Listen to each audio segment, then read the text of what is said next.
Hey, bonsoir tout le monde, merci d'être avec nous, 19h34. On s'est fait désirer un petit peu, je crois. On a débordé de quelques minutes, mais c'était pour vous laisser le temps de bien vous installer. Je vous souhaite d'abord la bienvenue à cet événement live sur Facebook qu'on vous présente sous le thème de Jason autrement. Je m'appelle Francis Duperron, j'ai été co-animateur de la deuxième saison d'Autrement qui viennent de terminer la diffusion sur ccap.tv et sur MaTV. Et cette deuxième saison a généré beaucoup d'interactions avec nos téléspectateurs, les gens du public. Donc, on a décidé aujourd'hui de créer cet événement dans le but d'échanger avec vous, de poursuivre un peu les discussions, de répondre à certaines des questions qui nous ont été envoyées via les médias sociaux. A priori, j'ai envie de vous dire que la saison 2 d'Autrement a été, qui vous a été présentée, en fait, a été le résultat de beaucoup de travail qui a été rendu possible grâce à plusieurs collaborateurs également, notamment la communauté métropolitaine de Québec, Agiro, les productions 4 éléments, mais également plus d'une cinquantaine d'intervenants qui ont accepté d'embarquer avec nous dans cette aventure, de nous rencontrer pour répondre à nos questions. Donc, des gens de diverses sphères d'activité, des scientifiques, des employés de la ville, des citoyens. Bref, toute une série de personnes, en fait, qui ont accepté de me rencontrer, de répondre à mes questions dans le but de pousser la réflexion et de nous aider réellement à comprendre quels sont les enjeux auxquels on est tous exposés en tant que citoyen, en tant que résident, en tant que personne finalement qui a besoin de consommer l'eau, que ce soit pour survivre ou pour nous divertir. Donc, un énorme merci à tous les participants de l'émission. Je nommerai personne, évidemment, parce que j'aurais peur d'en oublier et c'est sûr que j'en oublierai. Ceci dit, il y a des gens qui ont collaboré à cette émission et qui sont avec moi. Ce ne sera pas un one-man show que je vous présente aujourd'hui. Bien au contraire, je vais tout de suite vous présenter et accueillir avec moi ici des personnes qui ont été très importantes, voire des essentiels à la production de cette émission. Je vous présente Mélanie Deslongchamps, ma co-animatrice pour cette deuxième saison de Autrement, idéatrice également et accessoirement directrice d'Agiro. Je vous présente également Marie-André Boisvert, que vous avez pu rencontrer aussi dans divers épisodes de la série. Marie-André, qui est conseillère en environnement à la communauté métropolitaine de Québec. Et finalement, Benjamin Roy, des productions 4 éléments, qui a été le réalisateur de cette deuxième saison. Bonjour vous trois. Salut. Bonjour. Bonsoir. Merci d'être là. Sérieusement, vous avez été, j'ai l'impression que présentement, là, autour de la table, on a les trois mousquetaires de l'eau. Parce que cette deuxième aventure-là, on l'a fait ensemble du début à la fin. Évidemment, Mélanie et Marie-André, cette deuxième saison n'aurait pas été possible sans vous. Donc, pour peut-être briser la glace de cet événement live, j'ai envie de vous entendre, Mélanie et Marie-André, puis après ça, Ben et moi, on va pouvoir vous donner notre point de vue en tant que simple citoyen. Mais Mélanie, Marie-André, dites-moi pourquoi la production de cette deuxième saison d'Autrement était importante selon vous. En fait, de mon côté, donc, on avait déjà tourné une première saison qui était spécifiquement sur le lac Saint-Charles, puis on était vraiment dans un contexte à l'époque où il y avait les règlements de contrôle intérimaire, où il y avait une ambiance un peu conflictuelle sur l'eau dans la région. C'était beaucoup, c'est comme, est-ce qu'on doit encore développer? Puis il y avait beaucoup de questionnements, comment on pouvait faire pour diminuer cette impasse-là. Et c'était très local. Donc, on avait commencé par plus une quête, je dirais, de comment on pourrait régler cette situation-là par rapport au lac Saint-Charles. Puis, suite à ça, en fait, la communauté métropolitaine de Québec était mise en place une vision métropolitaine. Puis, je voyais qu'on était capable d'aller vraiment plus loin et de parler du sujet plus dans son ensemble à l'échelle de la région. Puis, je trouvais que c'était une belle opportunité, justement, de partir du très local puis d'ouvrir, parce qu'il n'y a pas juste le lac Saint-Charles qui alimente en eau potable dans le territoire de la Ville de Québec. Donc, j'ai pensé que la communauté pourrait être intéressée au sujet. Puis, j'ai proposé, dans le fond, les sujets qui, moi, m'étaient venus en tête pour une deuxième saison, mais à ce moment-là, j'ai fait une présentation de vente, je dirais, parce que ça prenait aussi des sous. Hein? On ne se le cache pas, pour monter ce genre d'émission-là, ça prend des sous. Donc, je vais laisser lancer la balle à Marie-André pour la suite des choses. Oui, mais justement, ça fait un bon pont. J'ai envie de dire que quand Mélanie est venue nous présenter son projet, de faire une deuxième saison de la série Autrement, c'était vraiment un bon timing, comme tu as dit, Mélanie, parce que la communauté métropolitaine de Québec, avec de nombreux de ses partenaires là, qui travaillent de près ou de loin avec la ressource eau, on était justement en plein cœur de la démarche d'élaboration de la vision métropolitaine de l'eau. Donc, c'est quoi rapidement la vision? L'idée, c'était de s'asseoir ensemble, discuter, échanger, puis de se donner vraiment une démarche commune, coordonnée, cohérente là, sur le territoire pour coordonner nos actions, avoir plus, je vais répéter, de cohérence, etc., sur le territoire. Donc, effectivement, c'était une super belle opportunité pour nous parce que dans la démarche, on a discuté c'est quoi les problématiques sur le territoire, c'est quoi les enjeux, c'est quoi les bons coups aussi. Puis, autrement, devenait un super beau véhicule pour parler de ça à la communauté puis présenter ces problèmes-là puis ces bons coups-là à la communauté. D'une part, puis d'un autre côté, on se rend compte que quand tu grattes un petit peu puis tu regardes tous ceux qui travaillent dans le domaine de l'eau, c'est souvent des gens dans l'ombre. Il y a une diversité d'intervenants. Puis autrement, devenait vraiment une belle opportunité pour donner la parole à ces gens-là, pour qu'ils nous expliquent ce qu'ils font à tous les jours pour la ressource en eau, que ce soit pour nous donner de l'eau potable ou pour la conserver, etc. Donc, on y voyait là aussi une belle opportunité. Puis on se rend compte que Benjamin, tu vas pouvoir le confirmer, là, mais les gens avaient vraiment beaucoup de choses à dire parce qu'on aurait pu avoir 50 épisodes avec tout le contenu qui a été Vraiment. filmé. Donc voilà, tu sais, je pense qu'il y avait vraiment un besoin là, de faire une émission, une série pour faire parler les gens puis discuter davantage de l'eau sur le territoire de la grande région de Québec. C'est sûr qu'il y a un mandat d'éducation qui est particulièrement important aussi parce que ce que je note aussi dans ce que Mélanie, tu nous disais, et toi aussi, Marie-André, quand on est du côté du municipal, on sait pourquoi on entreprend des actions, on s'entoure de certaines personnes. Puis souvent, quand le sujet arrive sur la place publique, c'est qu'il y a deux parties qui s'opposent pour une idée, puis à un moment donné, le public, le citoyen, se situe entre les deux, puis doit essayer de se faire une idée à partir des informations qu'il reçoit ici et là. Et parfois, ce n'est pas nécessairement évident. Donc, Benjamin, là, je m'en viens vers toi.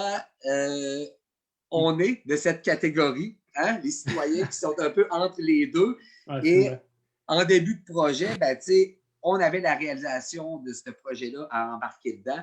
Donc, la première journée pour toi, quand je t'ai parlé du projet Autrement, tu connaissais déjà la première saison, tu savais vers où on s'en allait. C'était quoi la mission là, qui t'était confiée? Puis comment tu as attaqué le projet? Bien, à prime abord, c'est clair que tu l'as dit, il y avait une saison 1. Fait que le premier objectif, c'était pas de dénaturer non plus cette émission-là. On voulait que ça soit comme une suite logique avec cette saison-là qui avait déjà été produite. Puis, je veux dire, on a beaucoup élargi le territoire. Hein. On a complexifié quand même beaucoup le propos. On ratissait plus large. On ne parlait pas que de l'eau potable. La saison 1, c'était sur essentiellement le lac Saint-Charles. Là, on s'en allait sur tout le territoire de la CMQ. Le gros défi là-dedans, c'était clairement de garder ça simple, même si on avait un sujet extrêmement complexe. On a interviewé des gens qui étaient des spécialistes dans leur domaine, qui auraient pu nous faire une émission à eux seuls. Donc, ce qui était difficile là-dedans, c'était de un peu garder le contrôle pour voir qu'est-ce qui était réellement pertinent de dire, puis surtout comment est-ce qu'on le présentait aux téléspectateurs. On voulait que ce soit dynamique, on voulait que ce soit accessible, mais on voulait que ce soit léger aussi. Fait qu'on voulait que le téléspectateur puisse être engagé à l'intérieur de cette saison-là, puis qu'il soit pris dans ce dynamisme-là puis qu'il ait envie de voir. On voulait lui montrer des choses. On ne voulait pas juste en parler. On voulait qu'il ait envie d'aller voir, de toucher et tout ça. Fait que on voulait vraiment apporter un peu, je dirais, cet aspect documentaire-là, terrain, garder un aspect de spontanéité, caméra épaule. On voulait suivre différents types d'interventions avec les gens. Donc, on voulait garder ça captivant, dynamique, même si c'est un sujet qui peut rapidement devenir complexe, difficile à comprendre. Tu sais, la première fois qu'on s'est rencontrés, Mélanie puis Marie-André, je veux dire, j'ai enregistré notre conversation sur mon téléphone cellulaire, puis après ça, j'étais chez nous, puis j'avais mon dictionnaire, puis j'essayais de comprendre tout ce qui avait été dit dans cette discussion-là. Fait que, tu sais, je partais de loin, Francis partait de loin aussi, mais ça a été toute une aventure pour passer au travers de ces intervenants-là, puis ça a été littéralement un coup de pelle dans le front là, par rapport à comprendre toutes ces relations-là qu'il y a entre les différents points d'eau et comment ça peut être complexe, puis comment est-ce que moi-même, en tant qu'individu, je peux avoir un énorme impact là-dessus. Fait que, non, ça a été vraiment un super de beau projet. Là. Si je peux me permettre... On ne voulait pas t'assommer, là, Benjamin. Il fallait penser avant. C'est ça, ouais. Non, c'est une blague, mais peut-être pour préciser aussi, Mélanie, Marie-André, vous ne l'avez pas mentionné d'entrée de jeu, mais c'est vraiment vous qui avez ensemble défini les thématiques qu'on allait aborder au cours de cette saison-là. Je me rappelle les premières rencontres qu'on a eues ensemble.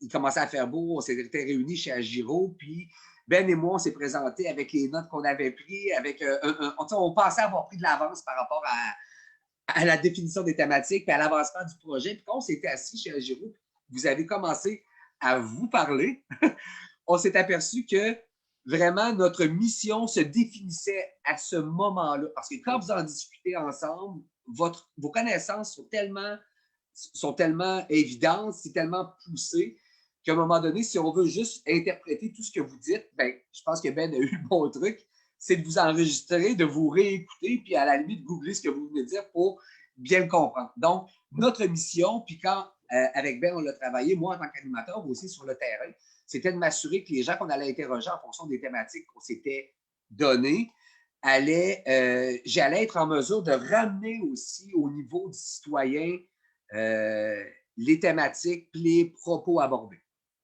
Je pense qu'on s'en est bien sorti. On a eu beaucoup de commentaires très favorables, ce qui a donné justement la raison de l'événement d'aujourd'hui. Et d'ailleurs, dans le chat, là, il y a Charles-Éric Bernier qui nous félicite pour notre superbe travail et qui remercie toute l'équipe. Cool. Messieurs, dames, Ben, les filles, est-ce que, en ce qui concerne l'objectif de la saison, on a fait le tour? Oui, en fait, l'objectif principal qu'on n'arrêtait pas de se dire, Francis, rappelle-toi, c'est que tu étais le citoyen moyen et que nous, il fallait comme faire pour que toi, tu comprennes, que si toi, tu comprenais, on avait une mission. Donc, ça a été, pour nous, c'est sûr que pendant tout, c'est un défi pour nous aussi, là, comme du fait que c'est notre quotidien de travailler dans ce domaine-là, de s'assurer que ce défi tous les jours comme organisation, là, on a tous ce défi-là de vulgariser, de s'assurer que le citoyen embarque dans la démarche parce que chaque personne, ultimement, a un impact sur l'eau, autant au niveau de sa consommation, de sa dégradation. Fait que c'était sûr que c'est ça notre mission de cette émission-là. Puis moi, j'ai eu cette idée-là pour justement que les gens comprennent. Puis c'est un défi, là, puis tu as bien fait là, aussi le travail de justement avec Ben, de ramener le sujet pour que ça soit bien vulgarisé. Fait que merci à vous aussi. Bien, merci beaucoup. Puis tu vois, il y a déjà des gens qui prennent les devants et qui me font des suggestions pour la 3e saison. Mais on va se garder ça là, pour un petit peu plus tard. Je n'ai pas présenté le concept de l'événement d'aujourd'hui. En fait, on s'est préparé des thématiques. On aimerait pousser peut-être la discussion à d'autres niveaux par rapport à ce qu'on a déjà abordé dans l'émission. Et pour mettre la table, on s'est préparé des extraits qui ont été montés par Ben et l'équipe. Donc, si on a fait le tour par rapport aux objectifs, je vous propose d'aborder une première thématique où on va parler de surconsommation, de quantité, de qu'est-ce qu'on pourrait potentiellement faire si on gérait mieux notre eau. Donc, si ça vous convient tout le monde, je vais vous proposer à tous de fermer micro et caméra et on présente un premier extrait vidéo Et puis, on vous revient pour ensuite poursuivre la discussion.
OK, là, on est de retour. Je n'ai pas entendu, en fait, donc je ne sais pas si pour les gens qui nous suivent en live sur Facebook, il y avait du son. De mon côté, j'en avais pas, mais essentiellement, c'était Guillaume Auclair, en fait, qu'on a eu l'occasion de rencontrer et qui nous parlait, en fait, de ce qui serait envisageable de faire si on avait une meilleure gestion de l'eau. Notamment, il faisait référence à pratiquer des sports nautiques tout près du centre-ville, même près de Vanier. Bref, si on avait une meilleure gestion de notre eau, on aurait des possibilités supplémentaires de ce qu'on pourrait en faire.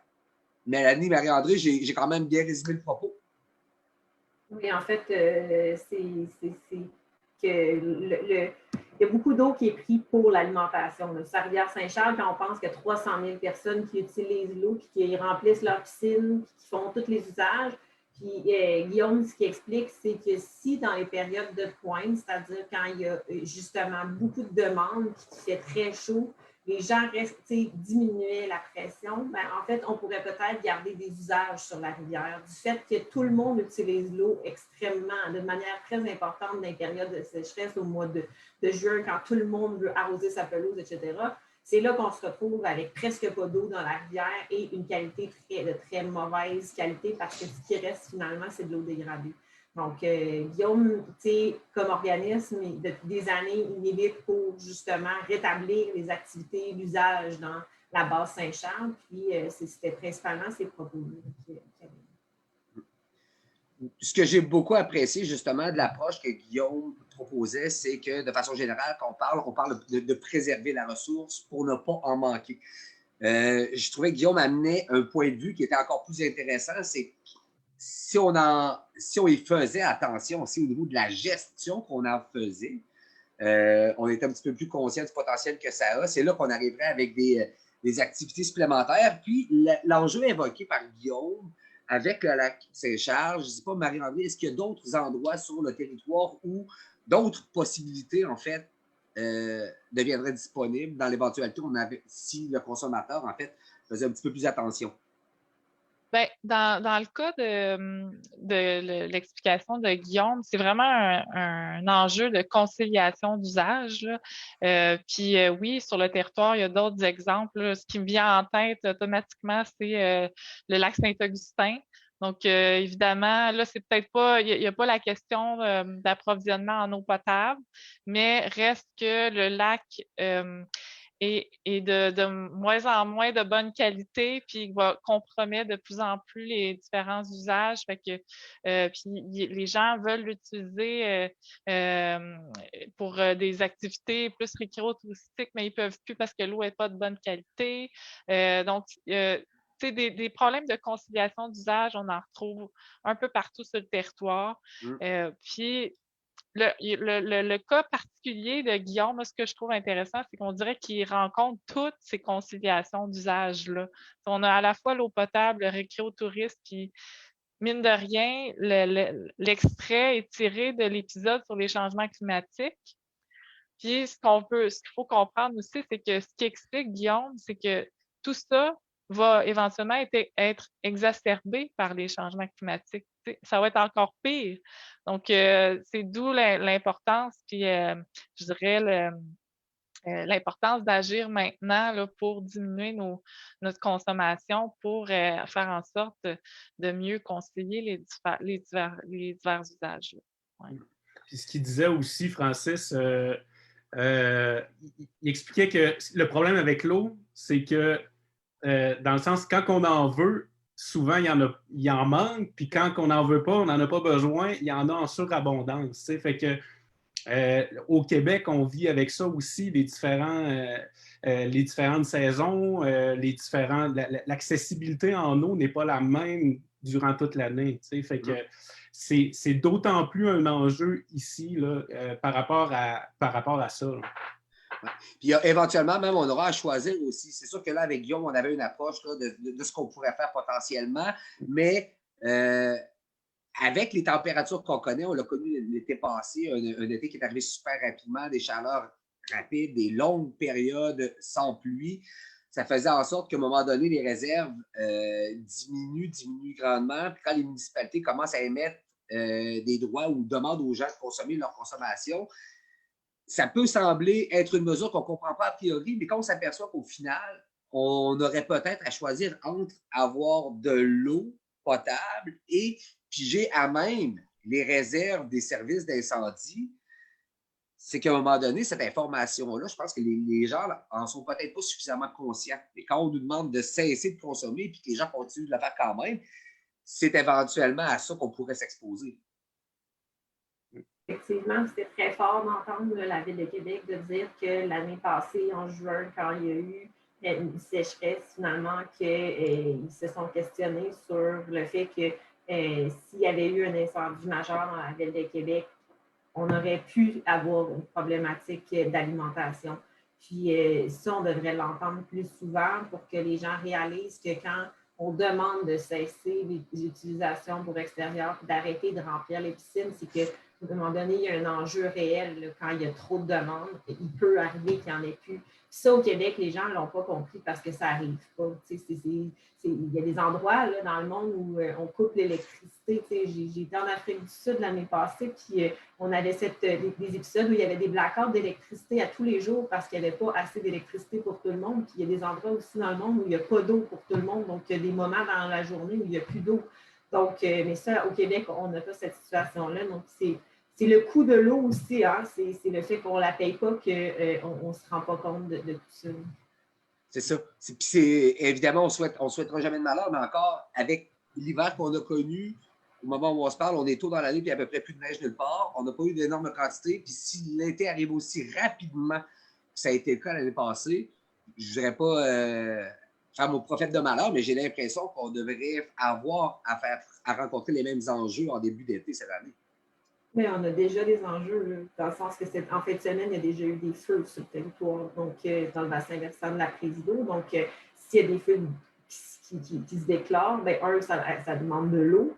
Mais deuxièmement, c'est qu'ici déjà, c'est assez sec pour déclarer des feux de broussailles et tout ça. Puis là, ce feu circule sur le territoire, c'est qu'éventuellement, on aura, on est au printemps, on aura des problèmes rendus en mai ou en juin. Ça se peut que non plus, puis on se mette à avoir des précipitations. Ça, on ne le sait pas. Mais il y a une tendance que de plus en plus, on a des épisodes de forte sécheresse puis suivis de fortes inondations. On a eu en juin des sécheresses, puis en décembre, ensuite, ça a été des inondations pendant la période des fêtes. Donc, c'est ça que les changements climatiques vont nous apporter principalement ça. Excellent. Si vous le permettez, on a quand même, je crois, pris un petit peu de retard. Non, on est dedans. OK.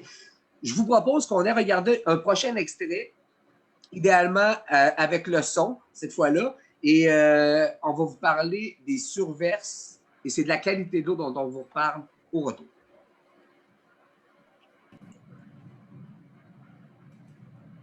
Un des grands enjeux du monde municipal à ce jour, c'est ce qu'on appelle les ouvrages de surverse.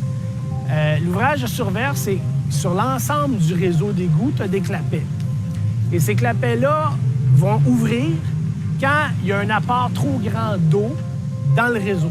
Et là, les eaux usées, non traitées, là, je vais être bien clair, là, non traitées, là, c'est qu'on n'a même pas enlevé les gros morceaux.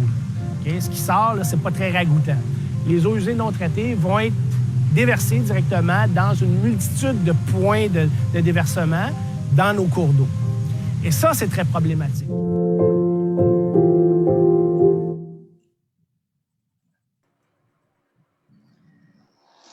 Un peu plus clair.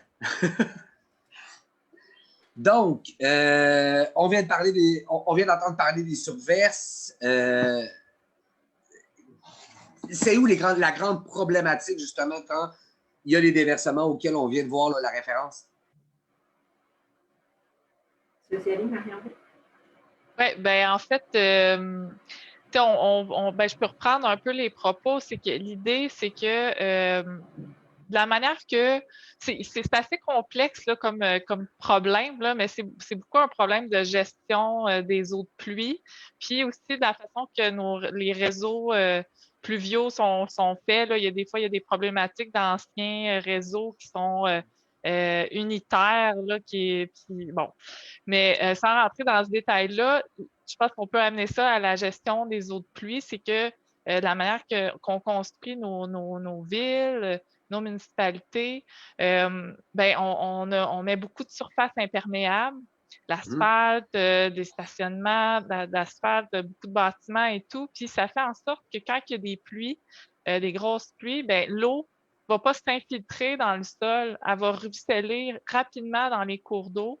Puis ça amène beaucoup d'eau dans tout le système. Puis ça, ça fait déborder finalement les capacités de traitement là, de système d'eau usée. Puis donc, ils n'ont pas le choix d'ouvrir les vannes là, au niveau des surverses parce que le système n'est plus capable d'en prendre. Puis l'eau, comme M. Girard l'explique, ne va pas aller au système de traitement, va être rejetée directement dans les cours d'eau. Donc, c'est vraiment un problème au Québec, la question des surverses qui doit être adressée.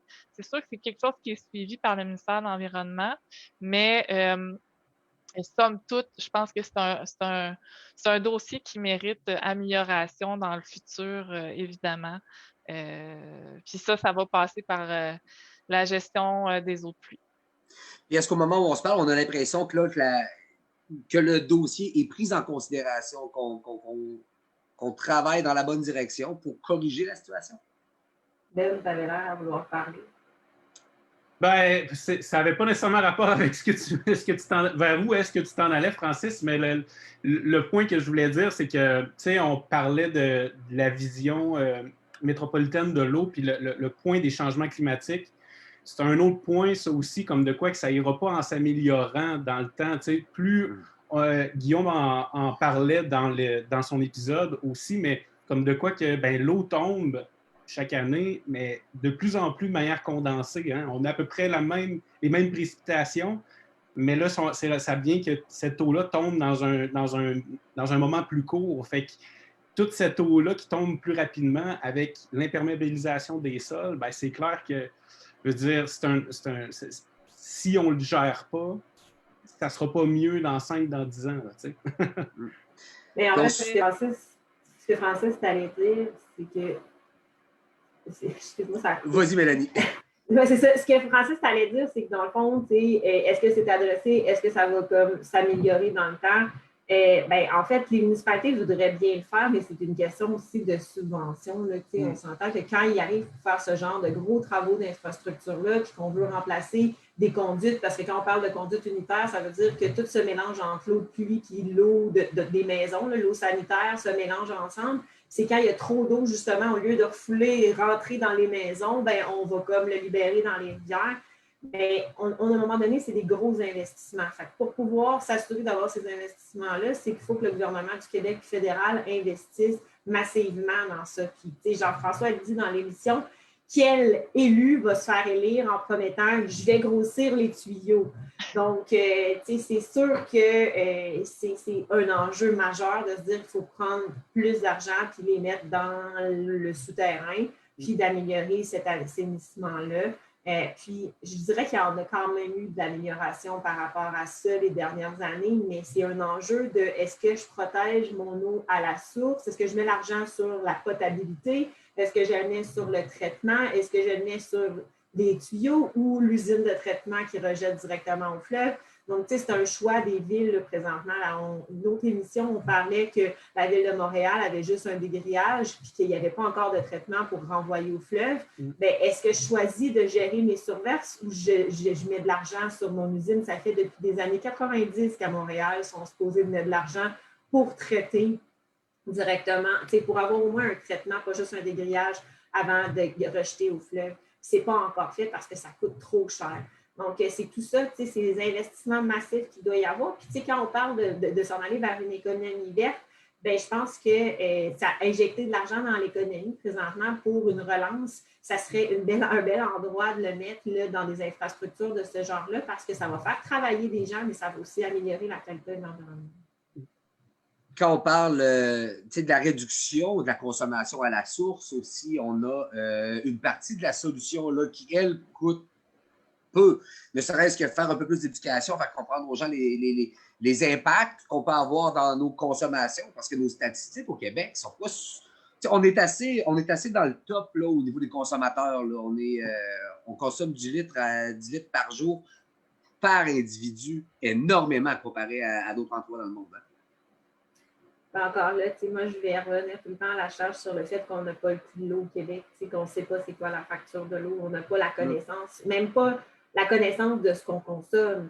On ne sait pas ce qu'on consomme. Si on avait, à chaque matin, si on se levait et qu'on avait un cadran dans notre face qui nous disait que la veille, on a consommé tant de litres, bien, on ferait peut-être un saut, mais on ne sait pas ce qu'on consomme. Fait que cette réalité-là qu'ailleurs dans le monde, la plupart des gens payent à la consommation, bien, nous, on ne l'a pas, puis on ne sait même pas ce qu'on consomme. Fait que ce coût, même si l'eau ici au Québec, elle ne coûte pas cher à produire, je pense que c'est le principal enjeu, c'est ça, c'est qu'on ne le sait pas, puis qu'on ne le calcule pas. Puis il paraît qu'on me le dit souvent, ce qu'on ne connaît pas, là, ce qu'on ne sait pas, puis ce qu'on ne calcule pas, on ne peut pas comme, avoir le sentiment de réfléchir à dire « Ah oui, il faudrait bien que je fasse quelque chose. » C'est souvent ça. C'est vrai, si on recevait une facture d'eau comme on reçoit une facture d'électricité ou une facture de cellulaire ou une facture, on comprendrait assez vite combien ça coûte. Puis même sur nos taxes municipales, si on voyait le détail, par exemple, moi j'ai une fosse septique chez moi, ben la ville vient vidanger ma fosse, ben je sais combien ça coûte pour faire ça. Ben si j'avais la même ligne par rapport à l'eau, ben là j'ai un puits, là, mais si mettons que j'étais en ville, si j'avais une ligne par rapport à l'eau, ben ça m'indiquerait déjà combien que ça coûte par année là, pour avoir l'eau potable. Donc, tu sais, effectivement, il y a peut-être moyen c'est ça, via la fiscalité, via l'utilisateur payeur ou juste simplement de mieux visualiser combien ça coûte à la société. Je pense qu'il y aurait des choses à faire à ce niveau-là. Je pense que Mathieu Laneuville nous avait donné un taux là, à peu près qui était au Québec, je pense qu'on paye 3 par mètre cube et que la consommation d'un individu par jour est à peu près de 0,25 mètres cubes. Donc, ça a trop peu d'impact au day-to-day pour qu'on s'en rende vraiment compte. Mais à l'ensemble du Québec, à la fin de l'année, c'est quand même 5 milliards de dollars. J'ai plusieurs questions, en fait, qui nous proviennent des gens qui sont sur le Facebook Live. Donc, je vais en choisir une qui porte sur la surconsommation. Les autres, je vous entends, j'ai vos questions aussi. Je me garde pour un petit peu plus tard parce qu'on a des thématiques qui vous proposeront peut-être des débuts de réponse. Mais la première question, c'est Marie qui demande qu'est-ce qu'on peut faire concrètement en tant que citoyen pour réduire notre consommation d'eau? Les filles, je vais vous adresser la question, mais je peux référer aussi, Marie, à la portion justement qu'on a fait avec Mathieu Laneuville qui nous parle du CREST WaterSense. pour les équipements à la maison. Et pour une réponse plus technique, les filles, je vous laisse aller. Je vais commencer, tu pourras compléter, Marc-André. On a souvent parlé de se brosser les dents et de fermer, mais je pense sincèrement que c'est pas juste quand on se brosse les dents qu'on doit fermer. Là, sincèrement, c'est souvent les fuites qu'on ne réfléchit pas. Là, puis, notre toilette, elle a un petit filet d'eau qui coule tout le temps en permanence. Ça, là, c'est des milliers de litres par année là, qui vont comme passer tout droit. C'est vraiment de s'assurer qu'il n'y ait pas de fuite à l'intérieur de la maison, que nos appareils, il n'y ait pas de gouttes qui coulent, de changer. Si c'est un robinet qui coule tout le temps, là, c'est une goutte par goutte, là, ça finit sur un an, que c'est énorme. Donc, de changer sa douche, de changer même sa toilette, là, les toilettes qui sont à grand débit encore, là, ça consomme super gros. Puis c'est dans une maison, là, on s'entend, ce qui est le plus important, c'est la toilette en premier. C'est ce qui se passe dans la toilette, dans la salle de bain, mais principalement la toilette. Si elle est de grande quantité, ça veut dire 18 litres d'eau chaque flush, là, c'est là que ça va vraiment coûter cher d'eau, c'est la toilette. Mais sinon, c'est sûr que les gens qui prennent des douches de 20 minutes, c'est facile de couper sur la douche. Puis, en fait, il y a plein de choses. Là. Si vous utilisez en eau extérieure, c'est beaucoup là aussi, hein, l'eau à usage extérieur. Marie-André fait oui, fait que je vais te laisser aller sur l'eau à usage extérieur. Oui, bien justement, je me disais que je pourrais parler plus de l'extérieur, mais c'est clair. On ne s'en rend pas compte à quel point on en utilise à l'extérieur. Toute la question de l'arrosage des pelouses, ça a été mentionné aussi dans l'épisode 9 avec Mathieu Laneuville, mais des fois, on arrose en plein soleil. Il faut comprendre, l'eau, elle va majoritairement s'évaporer au lieu de rentrer dans le sol puis alimenter les plantes qu'on veut arroser, le gazon, etc. Fait que, arroser la nuit, faire arroser avec du goutte à goutte, par exemple, c'est toutes des options intéressantes. Puis récupérer l'eau de pluie, il existe des des barils de récupération d'eau de pluie qu'on branche au niveau des gouttières de la maison. Il y a la question du remplissage de piscine. C'est sûr que ça génère une très grande demande d'eau, surtout au printemps. Bon, on n'a pas le choix de remplir nos piscines, vous me direz, là, mais j'ai déjà entendu quelqu'un qui me disait qu'à chaque fois qu'il y avait un problème avec son eau, il la vidait puis il la remplissait. Fait que ça existe des situations comme ça, mais tu sais, c'est des choses qu'il faut peut-être pas penser faire en premier lieu, mettons, là. Puis, bien évidemment, la question d'arroser l'asphalte, on entend souvent parler, mais ça existe encore. Fait que je pense qu'il faut penser à arrêter de faire ça, évidemment. Là, j'ai pas d'autres éléments qui me viennent en tête. Je vais compléter. Là, quand on est allé visiter la prise d'eau de Vegas, j'ai vraiment été impressionnée sur le fait que la ville de Las Vegas a racheté la pelouse. On est dans un désert, il y avait étendu de la pelouse, puis c'était comme impossible. Fait qu'il y avait beaucoup de monde qui utilisait de l'eau pour arroser. Puis la ville a fait un programme d'encouragement en rachetant la pelouse aux gens.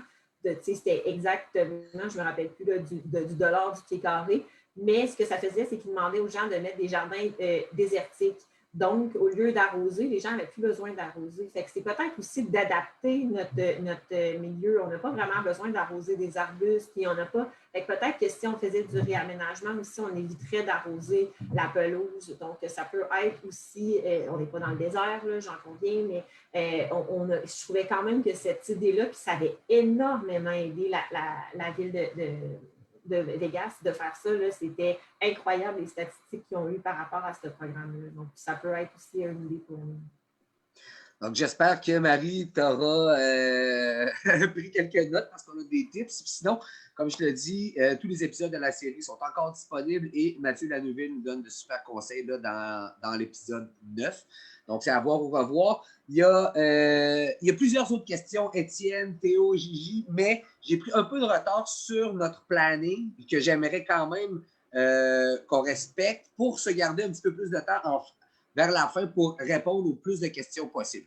Donc, si vous le permettez, je vais vous demander à tous de fermer encore micro et caméra et on va envoyer un extrait de Jérôme Carrier que vous avez pu voir dans l'épisode 4 où on parle des milieux naturels et est-ce que c'est vraiment une bonne idée de construire près d'un cours d'eau? Allez, extrait vidéo.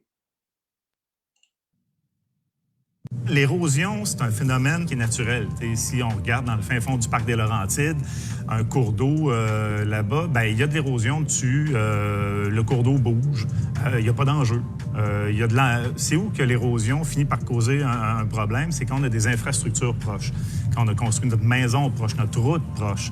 Donc, c'est pour ça que les rives sont importantes. C'est pour ça qu'on veut les protéger. C'est aussi, il faut se tasser, il faut se mettre un petit peu plus loin pour être sûr de protéger nos infrastructures. Comme ça, on n'aura pas besoin non plus de consolider nos rives, de faire des enrochements, des structures très coûteuses, très lourdes. On va plutôt laisser la nature stabiliser le site naturellement.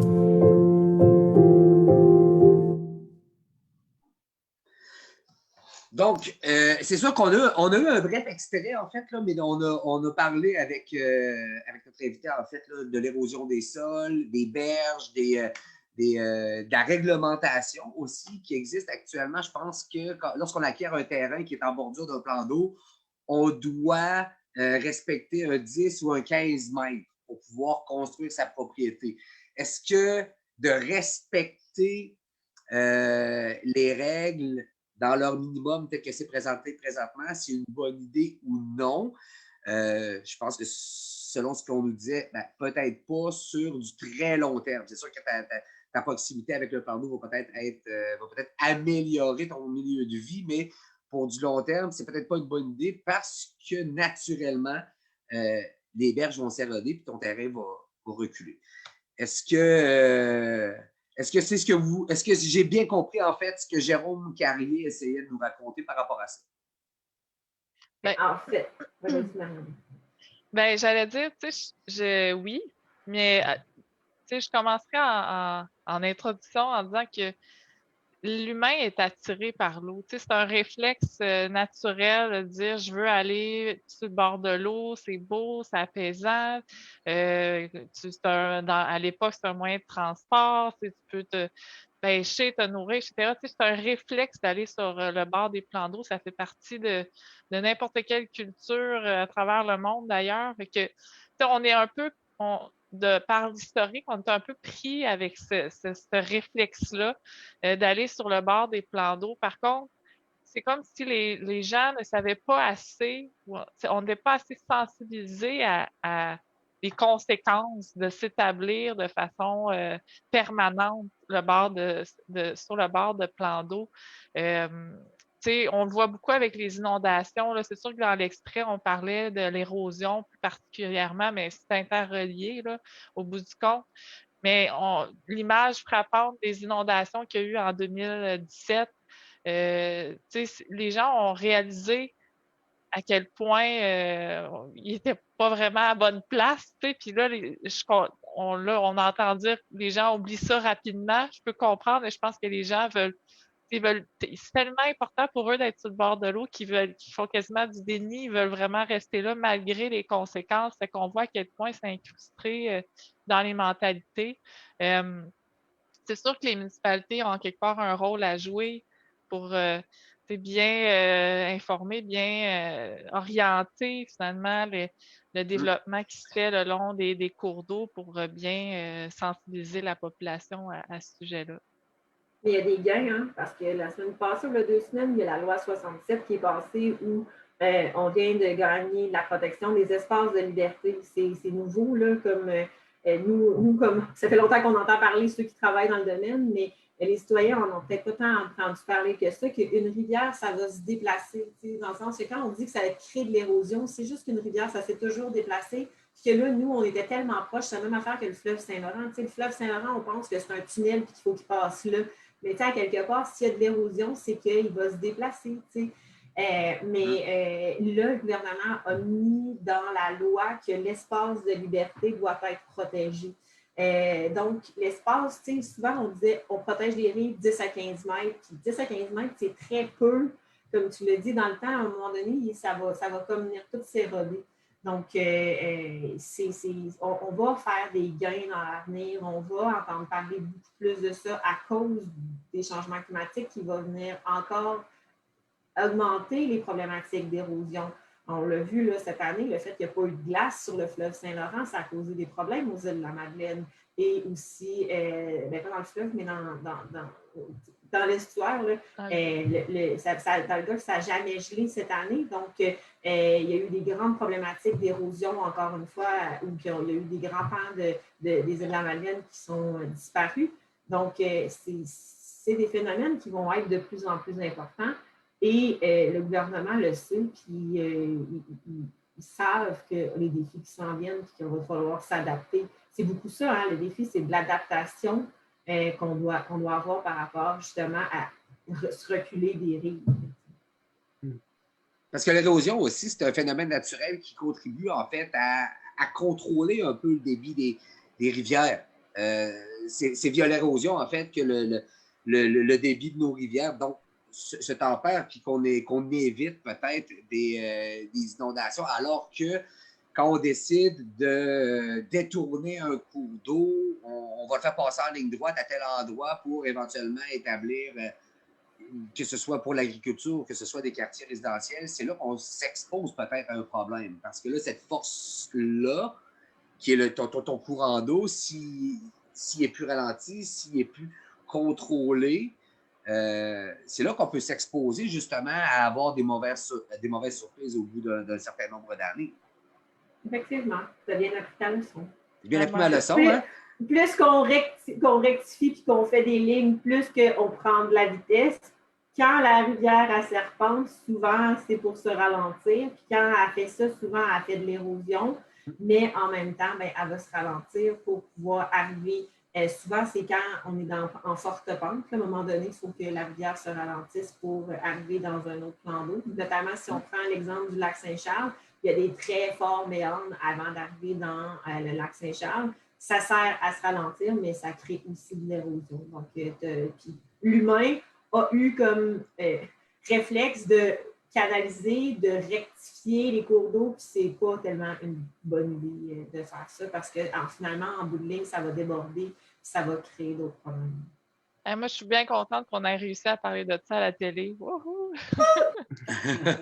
Ben, écoute, il y a peut-être d'autres notes que je me suis prise même parce que là, on a réfléchi aussi à passer un extrait de Jérôme Duprat, peut-être dans cette section-ci. On en a choisi un autre, mais j'ai beaucoup aimé la discussion qu'on a eue avec M. Duprat parce que, on vient d'évoquer, en fait, là, le travail que fait naturellement l'environnement dans ce type de contrôle-là. Puis, prendre de mauvaises décisions, à savoir linéariser un cours d'eau pour pouvoir bâtir quelque chose. On ne considérait pas nécessairement la valeur du milieu naturel il y a quelques années. Aujourd'hui, on est en mesure, en fait, avant de prendre une décision qui viendrait altérer ou modifier un milieu naturel, on est capable aujourd'hui d'évaluer une valeur que tel milieu aurait besoin qu'on paye, en fait, pour le reproduire ou du moins pour reproduire ce qu'il nous offre comme service de façon naturelle.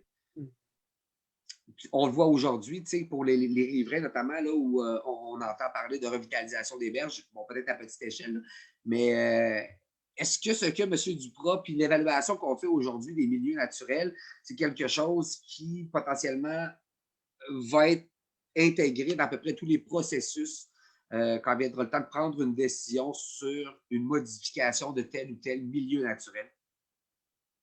Je vais commencer une petite affaire. Je pense que Jérôme, dans le fond, ce qu'il veut, c'est qu'il veut mettre des chiffres sur des valeurs de milieu naturel pour parler sur le même niveau que le développement économique. Il veut comme essayer de faire comprendre aux gens que finalement, des milieux naturels, ça vaut quelque chose et ce n'est pas une dépense des villes d'investir dans un milieu naturel ou du gouvernement, mais c'est bien un investissement. Puis c'est vraiment, c'est ce qui travaille depuis des années puis qui a mis des valeurs dessus. Puis je pense que c'est pour parler notamment beaucoup le langage des élus et des politiciens pour s'assurer qu'on les protège. Parce que de dire que c'est bien de protéger les grenouilles, la sensibilité des citoyens n'est pas tout le temps là. Donc, quand on dit que ça a une valeur avec pourquoi ça a une valeur, puis qu'on chiffre, c'est là je pense que Jérôme essaie de nous chercher finalement. Donc, peut-être, Mariana, tu peux compléter. Oui, ben moi, j'aime bien dans l'extrait, dans l'épisode justement 8 avec Jérôme Duprat, quand il dit on est très bien capable de donner la valeur d'un arbre qu'on a coupé puis qu'on envoie à l'usine de sciage pour faire des planches pour construire une maison ou faire du papier. Mais, tu sais, sa valeur debout dans une forêt, on le laisse là. Ça, on a plus de difficulté à le dire. Puis pourtant, il y en a une valeur. Tu sais, il va avoir la valeur intrinsèque en soi d'exister puis d'habitat pour la faune, etc. Mais il va avoir aussi une valeur pour le récréotourisme. Tu sais, on peut payer des entrées dans un parc, puis ça rentre dans l'équation. Dans le fond, c'est exactement ce que tu as dit, Mélanie. Tu sais, c'est faire en sorte que la nature entre dans l'équation au même titre que les autres éléments du développement économique. Fait que c'est une notion qui est assez nouvelle. Je vois dans le fil des questions, justement, tu sais, qu'est-ce qu'un service écosystémique? Oui. Ben, tu sais, ça revient justement à ça parce que dans le fond, la nature, en résumant, là, la nature a des fonctions, va répondre à certaines fonctions, par exemple, une fonction de biodiversité ou une fonction de filtration de l'eau. Un milieu humide va filtrer l'eau ou pourrait retenir l'eau dans des situations. Mais ces fonctions-là vont rendre des services à la société. Donc, un service, par exemple, de la fonction de filtration de l'eau va rendre un service de nous donner de l'eau de meilleure qualité. Puis, c'est ça, en fait, le service écosystémique, c'est les bénéfices que l'humain va en tirer de ces fonctions-là. Je ne sais pas si c'est plus clair, Andréane Chouanière, mais donc voilà. Puis c'est une notion qu'il faut qu'il soit plus intégré pour répondre à ta question initiale, Francis. C'est sûr que ça soit plus intégré dans l'avenir, que ce soit dans la fiscalité, dans la façon qu'on développe justement nos municipalités. Parce que je trouve que, je crois que c'est Jérôme, en fait, qui l'avait dit en début d'entretien, c'est qu'à un moment donné, pour certains modèles économiques, un milieu naturel, ça a une seule valeur, celle qu'on connaît quand on a tout coupé puis qu'on revend. C'est ça. Alors que c'est pas mal plus complexe que ça. On a d'autres questions là, qui sont en attente. Je ne sais pas si on les prend tout de suite, mais on a également des super fans, des téléspectateurs qui ont envie de s'impliquer avec nous dans la discussion de ce soir, qui sont en attente. Alors, est-ce que ce n'est pas un bon moment pour nous pour les accueillir? Oui. Donc, absolument. M. Jocelyn Gilbert et M. Vincent Piette, je vous invite à ouvrir micro et caméra et prendre part à la discussion avec nous. D'abord, bonjour, messieurs. Bonjour, bonjour. Bonsoir. Bonsoir. Merci de prendre du temps avec nous. J'ai envie d'y aller peut-être là pour avoir directement vos premières impressions. Qu'est-ce que la saison 2 d'Autrement vous a laissé comme impression? Qu'est-ce que vous en tirez comme conclusion? Je commencerai avec M. Gilbert. Bonsoir tout le monde. Donc, écoutez, comme je disais à Madame Mélanie un peu plus tôt, j'ai le privilège d'être un riverain depuis déjà une dizaine d'années. Et puis, j'essayais de me rappeler quelle attitude j'avais par rapport à la préoccupation de l'eau il y a 10 ans. Il y a 10 ans, honnêtement, quand je suis arrivé au bord de la maison de campagne où je suis, au bord du plan d'eau, ma préoccupation, c'était de couper des arbres pour améliorer la vue, puis évidemment réduire au maximum la bande riveraine pour avoir plus de gazon, puis essayer d'avoir l'allée la plus large possible pour avoir accès au plan d'eau. C'était ma mentalité, ma connaissance à l'époque. Donc, zéro sensibilité environnementale. Pas par négligence, simplement, je dirais, par le fait qu'aucune sensibilisation. Aujourd'hui, évidemment, je suis à l'autre extrême, je dirais presque. Et quand je regarde l'émission de la série Autrement, particulièrement l'émission 2, quand on a vu la condition du lac Saint-Augustin, je me suis posé la question, jusqu'où faut-il aller pour commencer à être sincèrement préoccupé par notre environnement et particulièrement par l'ensemble des bassins riverains, bassins versants là, dans lesquels on œuvre et on vit. Et je vous dirais, c'est ce que j'ai le plus aimé de l'émission, c'est que non seulement c'était un langage qui était accessible, un contenu qui était accessible, mais en même temps qui nous renvoyait la balle comme usagers de l'eau, comme gens aussi qui vivent à proximité de l'eau et qui profitent de l'aspect villégiature de l'eau, sans trop être conscients de ce qui peut se passer exactement là. Et je dirais, je résumerais l'émission, la saison 2 en disant, ce que j'ai particulièrement aimé, c'est que ça nous a sensibilisés au fait qu'un plan d'eau, un bassin versant se dégrade par une série de petits gestes individuels ou communautaires ou communs, mais qu'un plan d'eau aussi, ça peut s'améliorer par une série de petits gestes individuels ou au niveau de la communauté. Donc, essentiellement, je dirais, c'est ce que je retiens là, de la saison 2 dans l'ensemble. Si je pouvais me permettre une petite question, là, parce que vous nous l'avez dit, vous avez la chance d'être en bordure d'un plan d'eau, d'un lac. Vous avez vu l'exemple, évidemment, du lac Saint-Augustin, ce qui s'est passé l'année passée, qui est quand même assez dramatique. Puis il y a également dans l'édition sur les sels de voirie une résidente du lac Clément qui s'inquiète beaucoup pour l'état de son lac. Est-ce que vous sentez là, que l'éducation par rapport aux enjeux concernant votre lac, ça devient 2 fois plus important au jour d'aujourd'hui, que tout le monde soit conscient des réels enjeux qui entourent ce plan d'eau qui est bon? C'est effectivement très important. Par contre, je dirais, un peu comme dans la vraie vie, on utilise souvent l'expression « les personnes qui devraient être concernées ne se sentent pas vraiment concernées ». C'est la même chose au niveau environnemental et de l'eau. Je regarde l'environnement dans lequel je suis. Il y a des gens qui sont extrêmement préoccupés. J'en suis devenu un. Donc, j'ai replanté des arbres, reconstruit ma bande riveraine. J'ai une fosse septique qui est complètement conforme aujourd'hui. Mais je fais le tour de l'ensemble des riverains. Il y a des gens qui sont organisés, comme il y a déjà 20 ans ou 30 ans, sans aucune préoccupation. Donc, leur terrain va directement au bord de l'eau. Ils ont une bordure en béton.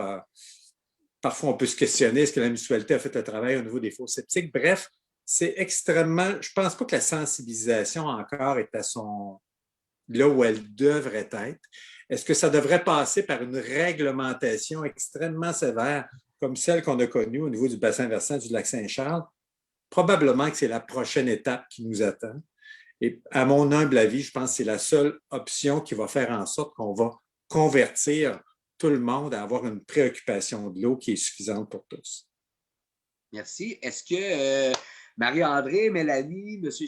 Gilbert semblent y aller de certaines recommandations ou avancer certaines idées, en fait, pour un peu resserrer la vis? Est-ce que vous avez un point de vue? Seriez-vous en accord avec les propositions qui sont faites? En fait, il y a un moment où il y a une rupture. Hein? Dans le cas du lac Saint-Charles, là, c'était ça. Hein? On a à un moment donné trouvé qu'il y avait comme plus de possibilité de sensibilisation. C'est là qu'on a dit la sensibilisation, ça suffit, il faut faire une réglementation.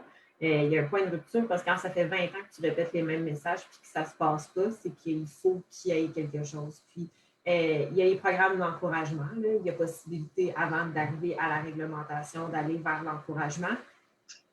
Monsieur Piette pourrait parler. Là, dans le cas des 3 petits lacs, on est là. On a encouragé, on a aidé. Puis, à un moment donné, il y a des récalcitrants. Fait que c'est ça qu'il faut comme... C'est comme sur la route. Hein? S'il n'y avait pas de règlement sur la route, il y aurait plein de monde qui ferait bien des affaires. Fait que c'est ça, à un moment donné, qu'il faut voir pour l'environnement. Il y a aussi ça, il faut qu'on applique la réglementation.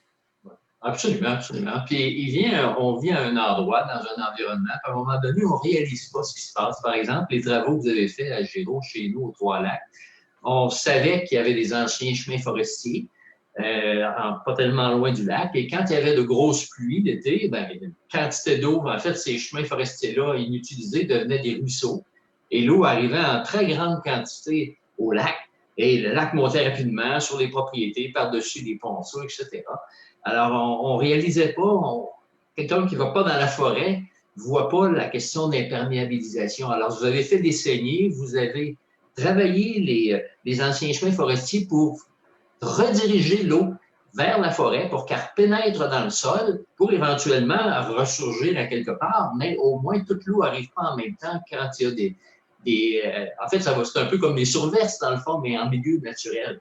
Alors, c'est des choses qu'on ne réalise pas. Puis quand vous autres, vous arrivez, puis vous nous éduquez, puis vous modifiez favorablement un environnement qui a été perturbé, ça fait toute la différence. On le voit tout de suite. Alors, ça, Et j'ai bien aimé ce que mon collègue Jocelyn a dit tout à l'heure. Oui, j'ai la chance de passer de la moitié de mon temps au bord d'un lac, mais au moment où je vous parle, je suis assis à la maison, puis je vois la promenade Samuel de Champlain, pas loin de chez moi, la phase 3, le développement de la phase 3 et tout le réaménagement du fleuve. C'est un moyen cours d'eau, le fleuve. Hein? On veut redonner le fleuve aux gens. Alors, il y a des aménagistes, il y a des spécialistes. Je pense au projet Laurentia qui s'en vient, où on va occuper un espace dans le fleuve, juste aux côtés des battures de Beauport, qui est récréationnel. Ce que j'ai bien aimé de votre émission, c'est justement, vous avez couvert les milieux naturels du Nord, mais on est allé faire un tour en hélicoptère au-dessus de l'île d'Orléans. C'est pas des problématiques habituelles. Hein? On n'est pas en milieu agricole dans le nord de Québec, mais j'ai trouvé ça super intéressant de couvrir le bassin de la communauté métropolitaine de Québec. Il s'est rendu maintenant l'étendue du territoire d'Agéro. On est allé sur la rive sud, au-dessus de la rivière de Chemin, de la rivière Beau-Rivage. Alors, c'est des problématiques très, très différentes d'un milieu plus résidentiel à un milieu plus agricole. J'ai adoré ça cette année, que vous parcouriez comme ça un grand territoire. Et le fleuve, comme tel, on n'en parlera jamais assez. Là. Les gens veulent y revenir. Il y a beaucoup, beaucoup de prise de conscience. Comment ça se fait qu'on peut se baigner à un endroit, qu'on ne peut pas à l'autre? Comment ça se fait qu'on prend l'eau à un tel endroit, qu'on ne peut pas à l'autre, etc. Donc, moi, je suis un super fan de vos émissions. Là. J'ai adoré la saison. J'ai adoré la qualité de l'animation. J'ai adoré la diversité de vos sujets, la diversité des personnes ressources, vos prises de vue, pas seulement aériennes, là, mais filmer l'eau. Vous êtes allé dans le domaine de l'art.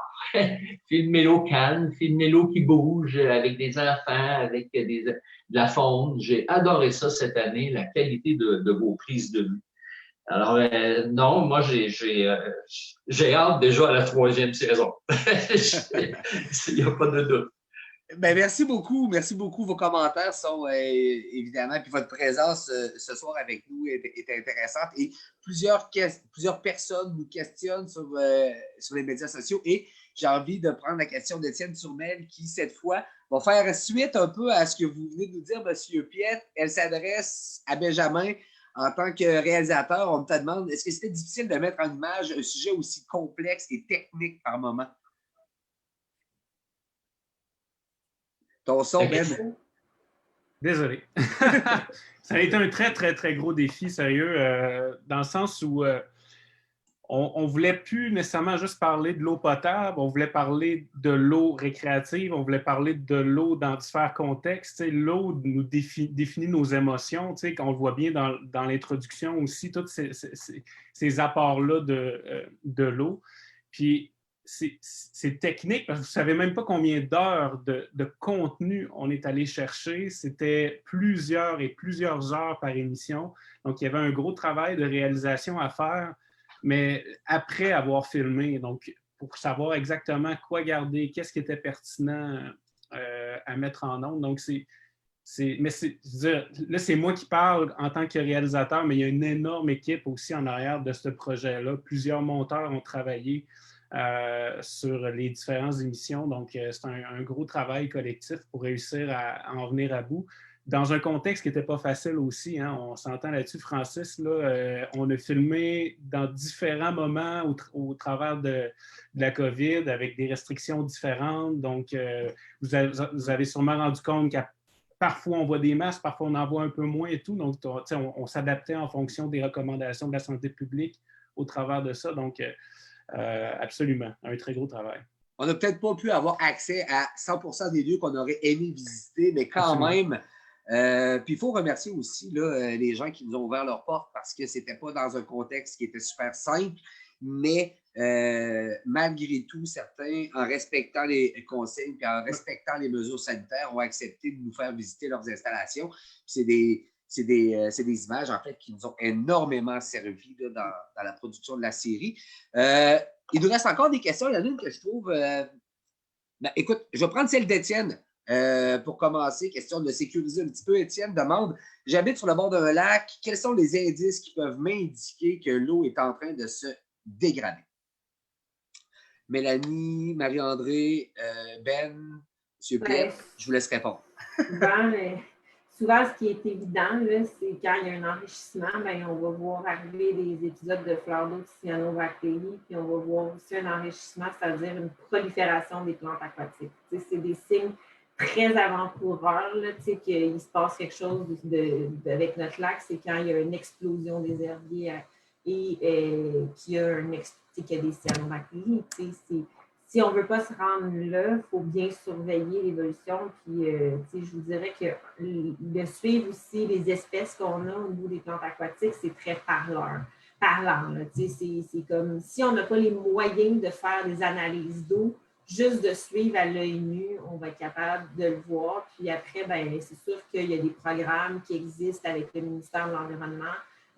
On peut être partenaire là, avec le ministère pour faire des suivis de qualité d'eau. Donc, on a un portrait qui est à chaque année avec des analyses d'eau et un disque de sticky au niveau de la transparence et tout ça. Mais je vous dirais que ce qui est souvent un signe précurseur, je l'ai déjà nommé, donc il faut surveiller ça. Puis souvent, il y a des organismes dans votre milieu que vous pouvez contacter aussi, soit les organismes de bassin versant notamment. J'aurais envie d'ajouter, Mélanie, si tu me permets, là, pour compléter ta réponse à Étienne, c'est que si pour le moment, il n'y a pas de signe avant-coureur, vous êtes dans une bonne situation et c'est peut-être un meilleur moment de vous informer sur ce qu'il y a à faire pour éviter justement la dégradation de votre lac, parce qu'on l'a dit à quelque part dans la série, je ne sais plus dans quel épisode, mais normalement, ces plans d'eau-là devraient se dégrader sur des milliers d'années. Donc, quand ça va beaucoup trop rapidement et qu'on est capable de constater à l'œil nu qu'il y a une dégradation importante, souvent, c'est que c'est sans dire qu'il est trop tard, mais si ça regarde mal, c'est quand même très avancé. Et on a une question aussi qui porte sur la fiscalité ou l'éco-fiscalité de notre... OK, oui. C'est Jimmy Duchesneau, en fait, qui nous dit avoir adoré la première et la deuxième série. Et il souhaite que dans la troisième saison, on aborde les enjeux de fiscalité municipale et d'éco-fiscalité, notamment sous la loupe du principe de solidarité amont-aval. Oui. Marie-André, tu avais l'air d'avoir super hâte. Vas-y. Bien, c'est sûr que c'est un enjeu, la fiscalité municipale actuelle. On a un peu effleuré le sujet tantôt là, avec la question de la valeur des écosystèmes. La fiscalité municipale, la façon que la fiscalité municipale est faite actuellement, je dirais, c'est plutôt difficile de mettre en place des mesures en environnement, en aménagement du territoire parce que c'est basé sur la taxe foncière principalement. Puis, donc, ça vient, je ne veux pas rentrer dans le domaine de la fiscalité, mais ça vient vraiment teinter, mettons, là, la façon que les municipalités s'approvisionnent en argent, c'est pas ça le mot, là, mais bref. Donc, c'est un dossier qui mérite d'être adressé effectivement dans les prochaines années. Ceci étant dit, la grande conversation nationale en aménagement du territoire qui a lieu actuellement traite de cette question-là. On a espoir que ça débouche sur des mesures quelconques, des changements quelconques, donc à suivre. Toute la notion d'éco-fiscalité, c'est éventuellement un outil à réfléchir, à utiliser davantage pour diversifier les sources de revenus, justement, au niveau des municipalités. Fait que on pense à tous les principes d'utilisateurs-payeurs ou pollueurs-payeurs, puis même la question de redevances, etc. Il y a plein de formes de différentes sources de revenus qui pourraient être davantage utilisées pour... tu l'as dit, Mélanie, dans une émission, là, je me souviens pas, une introduction, tu disais l'eau doit payer l'eau. C'est ça qu'il faut s'assurer finalement d'avoir. Oui. Si on voit, c'est aussi simple, tu as un budget, tu as des dépenses en lien avec l'eau, il faut que tu trouves un revenu en lien avec l'eau qui permet de payer ça. C'est un peu ça le principe qu'il faut avoir derrière la tête. au point où si tu n'as pas l'argent pour le dépenser, tu ne fais pas cette dépense-là. Là, c'est aussi basique que ça. Puis souvent, il y a plusieurs services qu'on offre on paye pas via des sources de revenus spécifiques à ces services-là. Je sais pas si c'est clair. Jimmy, c'est ça. Jimmy, je sais ce qu'il veut dire, là, c'est principalement dans le cas où, si on prend une rivière, il y a des citoyens qui vont utiliser, mettons une ville, la ville de Lévis va prendre de l'eau sur cette rivière-là. Puis est-ce qu'elle ne doit pas comme récompenser ceux qui font des efforts en amont pour protéger cette qualité-là? Là, je parle de cette rivière-là, mais ça peut être le cas du lac Saint-Charles où 300 000 personnes de Québec utilisent le lac Saint-Charles. Mais qui doit faire les efforts? C'est les citoyens d'autour du lac, c'est les citoyens de Stoneham qui doivent faire les efforts. Donc, la fiscalité, elle ne permet pas ça présentement de dire que c'est les citoyens de Québec qui vont payer pour les efforts que les municipalités en amont doivent faire. Puis, il y a aussi la taxe à l'éloignement. Plus qu'on va développer comme la ville d'Ottawa puis la ville de Gatineau. Ottawa peut le faire. À Gatineau, il y a eu une contestation, mais la ville de Gatineau souhaitait justement plus que tu t'éloignes, plus que ça va coûter cher. Il y a une taxe à l'éloignement parce que plus que tu vas chercher le camion de vidange va plus loin, le déneigement va plus loin. Donc, finalement, puis pour s'assurer que le monde ne s'éloigne pas trop, on ramène les gens vers le centre. Donc, c'est ça que présentement le gouvernement il ne permet pas tant que ça au Québec de faire ce genre d'assouplissement au niveau fiscal pour encourager la solidarité à Mont-Aval sur les cours d'eau. C'est le jour où on aura ça. J'espère que dans le dialogue qu'on aura présentement, puis qu'encore aujourd'hui, il y a eu une motion à l'Assemblée nationale en disant que c'est une priorité de revoir l'aménagement du territoire au Québec. Mais j'ai l'impression que c'est des choses qu'il va falloir qu'on fasse urgemment pour protéger l'eau un peu partout. Ouais, il y a beaucoup de choses qui vont passer par la fiscalité municipale, je pense. Ouais. Puis, tu sais, toute la question, justement, à Mont-Aval, on a beaucoup ces réflexions-là, comment vraiment comment vraiment agir par bassin versant et non juste par limite des municipalités. Tout ça, c'est tout un défi, puis tu l'as bien expliqué, Mélanie, là, ça va jusque dans la fiscalité, là, ce défi-là. Ouais. La belle équipe, le temps file et je vous propose une dernière question. Après ça, on va y aller avec peut-être certains commentaires qu'on a reçus et on va s'aligner vers une conclusion. Sylvie Leduc demande est-ce que la loi 67 est déjà en application et qui va vérifier si elle est appliquée?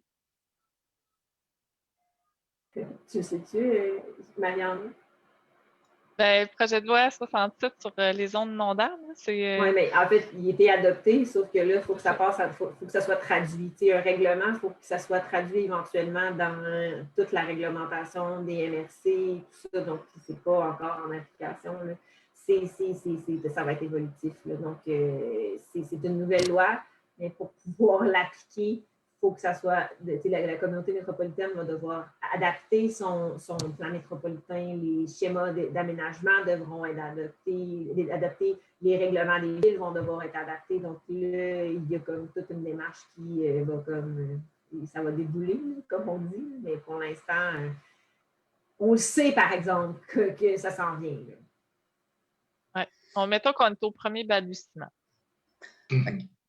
On pourra peut-être vous dire, Mme Leduc, une fois que la saison 3 va être terminée, qui va être responsable de vérifier et d'appliquer la loi, mais je pense qu'au moment où on se parle, on ne peut pas encore vous le dire. Je vais répondre à Daniel Gilbert, en fait, qui, c'est pas nécessairement une question, c'est plus une affirmation, mais il souhaite que les séries d'Autrement soient présentées dans les milieux scolaires, autant au primaire qu'au secondaire, parce que c'est au plus jeune âge. Plus on sensibilise les gens rapidement et qu'on leur permet de comprendre les réels enjeux, plus nos valeurs d'éco-responsabilité vont se développer facilement. Je suis entièrement d'accord avec ce que M. Gilbert affirme et je tiens à inviter si parmi les gens qui nous écoutent, il y a des enseignants, des gens qui travaillent en milieu scolaire.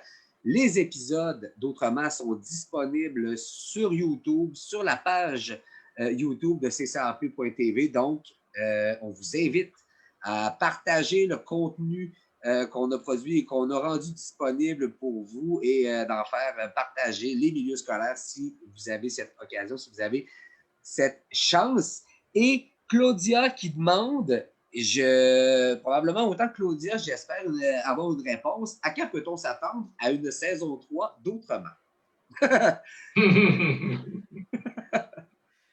Bon. Voilà. Pas de malaise, on est entre nous. moi, j'ai déjà envoyé un projet Oui. à la communauté métropolitaine de Québec. Après, il va falloir qu'ils me répondent. Donc, Mélanie, je comprends que tu utilises ton boomerang. Donc, ben, c'est sûr que je pense que la série Autrement a le vent dans les voiles, puis les gens sont vraiment intéressés, puis je pense qu'il y a un besoin de continuer la sensibilisation. On le disait tantôt, des fois, la sensibilisation à certaines limites, il faut passer peut-être à d'autres modes comme la réglementation, par exemple, mais la sensibilisation doit toujours exister. On doit toujours continuer à en faire. Les sujets évoluent, les connaissances évoluent. Fait que c'est important d'avoir ça en tête puis de se garder des moyens de communication adaptés puis efficaces au goût du jour aussi, là, parce que ça aussi, ça évolue. Fait que moi aussi, j'ai bien hâte d'avoir une saison 3. Fait que ceci étant dit, il faut faire cheminer la chose, puis j'ai bon espoir que ça chemine dans la bonne direction. Là. Ouais. Bon, ben c'est merveilleux. C'est une bonne réponse. Bravo, Marie-André.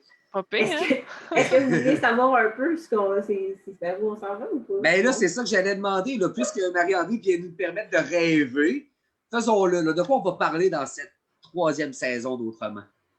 Comme on ne peut pas encore voyager à cause de la COVID, on va rester dans le coin. Éventuellement, je rêve à l'international, mais non, mais pour vrai, on souhaite aller directement voir les associations de lac, d'aller voir les citoyens, d'aller voir les organismes qui travaillent directement avec leurs bottes en train de planter. On veut répondre aux préoccupations directement. C'est quoi une fleur d'eau de cyanobactérie, la voir, être capable d'expliquer c'est quoi les différentes plantes aquatiques envahissantes, comment on fait pour ne pas avoir de plantes aquatiques qui s'implantent dans notre cours d'eau. Vraiment d'être directement en lien avec le citoyen. On a beaucoup été à l'échelle métropolitaine avec les infrastructures, puis là, ça serait vraiment de ramener sur le plancher des vaches les sujets, tu sais, mais il y a encore, parce que tout ce que les citoyens aussi font déjà, parce qu'il y a déjà des gens qui implantent des jardins un jardin pluvial chez eux pour retenir l'eau, il y a déjà des gens qui font, même qui aménagent leur fossé en avant de chez eux, montrer des actions positives, puis voir ce que les gens peuvent faire. Donc, je pense que c'est là qu'on s'en va. Merci. Et j'aimerais ajouter aussi là, que dans cette saison aussi, puis là, puisque tu nous parles d'être un petit peu plus terrain, un peu plus dans l'action pour une 3e saison, Mélanie, je tiens à rappeler aux gens... Mais il faudrait être financé. Là. Je rêve encore. Mais ça, c'est toujours sous-entendu. Mais ce que j'allais dire, c'est que puisqu'on parle de financement, c'est les gens, en fait, qui, grâce à cette saison 2-là, avaient peut-être envie de vous impliquer un peu plus. T'sais, on vous a parlé de la vision métropolitaine de l'eau, mais la vision métropolitaine de l'eau, c'est quand même c'est une action en fait qui mobilise énormément de partenaires, dont les organismes de bassin versant qui se trouvent à être répartis un petit peu partout sur le territoire de la CMQ et qui, corrige-moi si je me trompe, Marie-André, ont toujours besoin de bénévoles ou de gens qui ont envie de s'impliquer avec eux. Ça, c'est probablement une très belle opportunité. Là.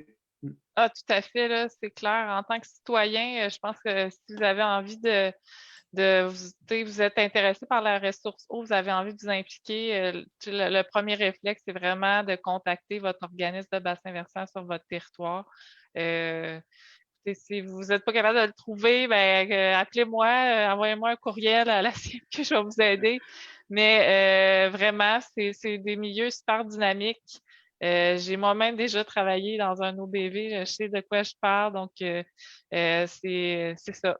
On est dans l'action, on est sur le terrain, puis on avance dans les projets, là, dans les OBV, donc c'est vraiment un milieu intéressant pour s'impliquer bénévolement.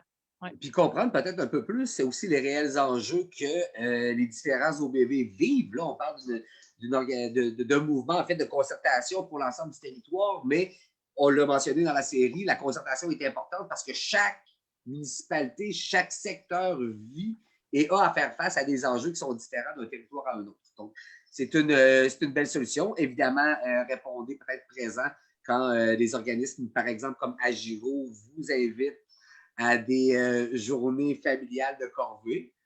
Mélanie semble désintéressée, mais je suis certaine qu'elle a dans mon sens. Je réponds aux gens. Je ne suis pas désintéressée, j'allais répondre à quelqu'un. Je ne laisse pas parler, fait que non. Oui, il y a une corvée de nettoyage qui s'en vient le 8 mai. J'écoutais, Francis. C'est honnête. Hey, j'ai cliqué participe, hein? Oui, puis c'est vraiment le fun en plus de ça. C'est sérieux, là, pour l'avoir fait. Je l'ai fait en filmant aussi. Vous avez des images. Fait qu'allez écouter l'émission, vous allez voir des images de quoi ça peut avoir l'air, mais c'est vraiment plaisant. Effectivement, il y a des corvéis, il y a plein de manières de s'intéresser et de s'impliquer. Puis je pense que même s'il y a la COVID présentement, il y a encore moyen de le faire. Tu sais, les gens peuvent ne pas s'inscrire à une corvée puis le faire. Moi, en fin de semaine, il n'y avait pas de corvée, puis j'ai pris mes enfants, puis on est allé nettoyer des fossés, puis les fossés, finalement, vont se jeter dans des cours d'eau. Donc, vous n'avez pas besoin d'être organisé, vous pouvez vous organiser vous-même. Vous allez en développer une passion. Et puisqu'on parle de s'impliquer, oui, on a fait beaucoup référence dans les épisodes, puis quand on en parle aux riverains à qui on demande de revégétaliser leur berge, mais quand on vous a présenté ce qui se faisait autour du lac Saint-Charles, notamment on vous a parlé des nids, il y a des possibilités aussi d'aménager vos propriétés, peu importe où vous êtes sur le territoire, pour minimiser votre impact. Et puis ça, on vous invite à communiquer avec vos municipalités parce que dans plusieurs cas, les villes peuvent avoir des programmes pour vous accompagner, que ce soit pour du conseil ou même du financement à certains moments. Donc, mon appel à la mobilisation, c'était ça. Et c'est également, je crois, les derniers pas vers notre événement d'aujourd'hui. Quelque chose à rajouter, sinon, quelque chose à rajouter, que ce soit M. Gilbert, M. Piet, n'importe qui autour de la table. Je lève mon verre à tout le monde. Cheers! Moi, je rajouterais, Mélanie, tu pourrais être bonne pour engager Francis. Il est rendu bon, là. Il est quasiment plus expert que nous autres. Écoute, si ça prend vraiment un citoyen moyen pour la prochaine saison, je vous promets tout oublier. On change d'animateur, tu ne savais pas? Ça prend un citoyen moyen, puis tu ne l'es plus. Bon, en tout cas, on en reparlera. Là. On va garder ça entre nous. Merci beaucoup. En tout cas, M. Piet, M. Gilbert, pour votre participation à notre événement d'aujourd'hui. Vraiment d'avoir vos retours, vos impressions. C'est extrêmement apprécié quand on produit du contenu comme celui-là. Donc, merci. Merci.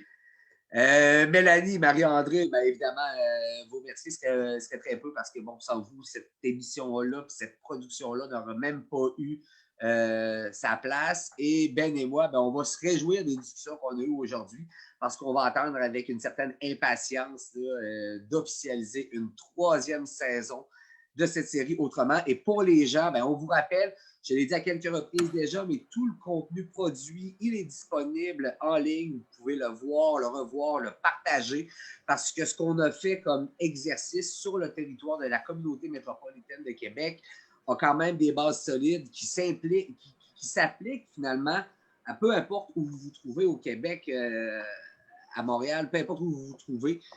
Il y a des concepts derrière tout ça qui sont internationaux. Merci beaucoup tout le monde d'avoir été là. C'est ce qui termine l'actu aujourd'hui. Merci, Francis.